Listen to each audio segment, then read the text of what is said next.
MasterJet may 2 months advance payment pa na i-deduct at savings pa. Kasama din ba ito sa DepEd agreement na ang teacher nga ang loan kasi kailangan? Ang ending parang wala lang. Ang PLI lang ang nagkapera. So sa case na ito mga master ay yung tanong po ng sender na nag-comment po ay kung kasama ba sa agreement ng DepEd at ng mga PLIs itong pagkakaroon ng 2 months advance payment. May deduction pa para sa savings. So ito po yung sinasabi ng DepEd Order number 20 Series of 2021. Kasi nga dito nakapaloob yung agreement ng DepEd at ng kanyang mga accredited na private lending institutions.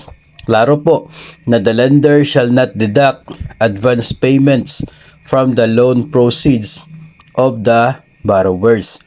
Ang dapat lamang deduction sa loan ay yun pong service fee at yung outstanding balance ng inyong utang. Wala po dapat advance payments na mangyayari. In fact, dito po sa Annex H ng DepEd Order 20 Series of 2021, itong grounds for suspension or revocation of accreditation. Kabilang po sa mga simple grounds ng mga bangko no, para sila ay pwedeng ma-revoke o ma-suspend yung kanilang accreditation, itong pangungulikta ng advance payment mula sa loan ng kanila pong mga borrowers. Simple grounds for suspension or revocation. Nasa letter W po yun. Deduction of advance payments from the loan proceeds of DepEd borrowers.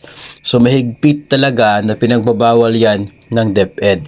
Kasi kapag umutang ka ngayon or bukas, ang February 16, bukas ay February 17. Yung first payment mo ay sa Marso kaagad, March kaagad.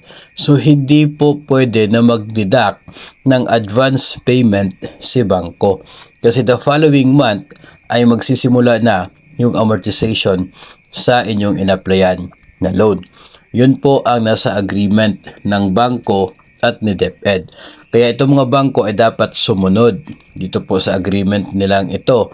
Kasi kung hindi po, pwede po na ma-suspend o kaya ay ma-revoke ang kanilang accreditation sa DepEd. Kapag mangyari po yun, ay hindi na sila papayagan na makapagpautang sa mga DepEd personnel na salary deduction, yung method ng pagbabayad. Pwede pa rin sila magpapautang pero hindi na included sa automatic payroll deduction system. So malinaw po ang sabi ng DepEd Order 20 Series of 2021, bawal ang advance payments ng utang bilang deduction mula sa loan proceeds ng mga DepEd personnel.